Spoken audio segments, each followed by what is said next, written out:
Have you ever really thought about the spaces between the buildings in your city? You know, the parks, the squares, the streets. They're basically the living rooms of our society.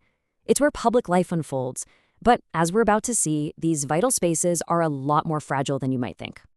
Okay, so first, we need to get our heads around this idea of a public good. It sounds kind of academic, right? But it's actually super simple. Think about it like this: streetlights. You can't really stop someone from using the light, and just because you're standing in it, it doesn't mean there's less light for anyone else. Well, public spaces are supposed to be the ultimate public good. They belong to all of us. But then there's this. This is the reality we see more and more. That whole beautiful idea of open, shared spaces, well, it smacks right up against gates, privatization, and just plain old neglect. The very places designed to bring us together are getting fenced off, sold, or just left to fall apart. And that brings us to the heart of the problem. Our shared spaces, what some people call the urban commons, are pretty much under constant siege, whether it's from new developments, really bad design, or just a simple lack of care. And look, this isn't just about losing a patch of grass or a few park benches. It's so much deeper than that. When these places vanish, we lose the spot where you bump into your neighbors, where kids can play, where a community's culture can actually breathe. We become more isolated. Okay, but it is not all doom and gloom. Not even close. All over the world, people are coming up with absolutely brilliant ways to fight back and take back their cities. Let's dive into some of the most inspiring solutions out there. First stop, Durban, South Africa. Picture this: Warwick Junction, a transport hub that was total chaos. And not just messy, but genuinely dangerous. The city's first thought: level it, clear everyone out. But then, someone had a different idea. What if they did the exact opposite? And the result? You're not going to believe this. By working with the thousands of street traders instead of against them, by actually listening to them and designing the space together, the city saw violent crime plummet by a staggering 88%. They didn't just solve a problem, they created a booming hub for the whole community. Sometimes all it takes is a little bit of wild imagination. Let's head over to Toronto. See this amazing urban beach? Well, believe it or not, this entire spot used to be a boring old parking lot in a rundown industrial area. It's just proof that no space is ever truly a lost cause.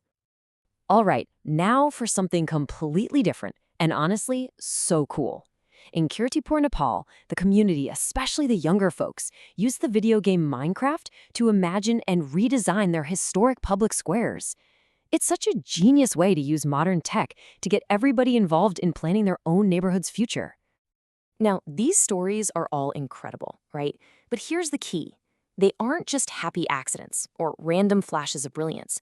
There's a common thread that runs through all of them, a kind of secret sauce for making places that people genuinely love.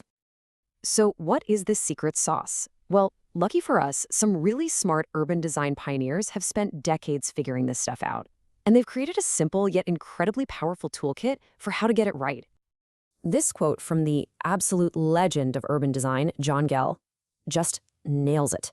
First life, then spaces, then buildings.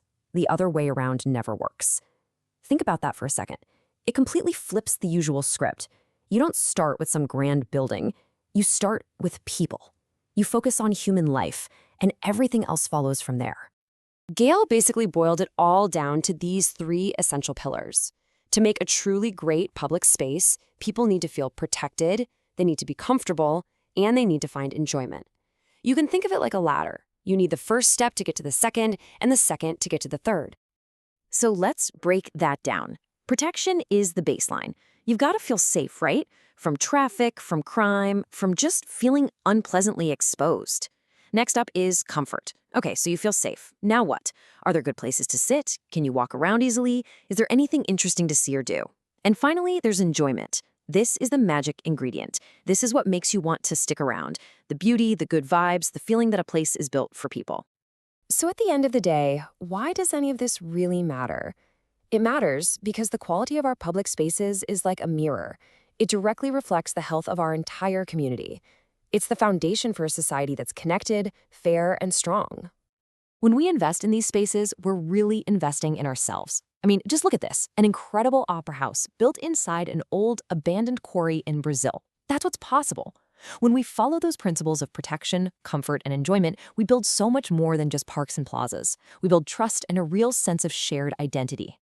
And here's the most important part. This isn't just a job for architects and city planners.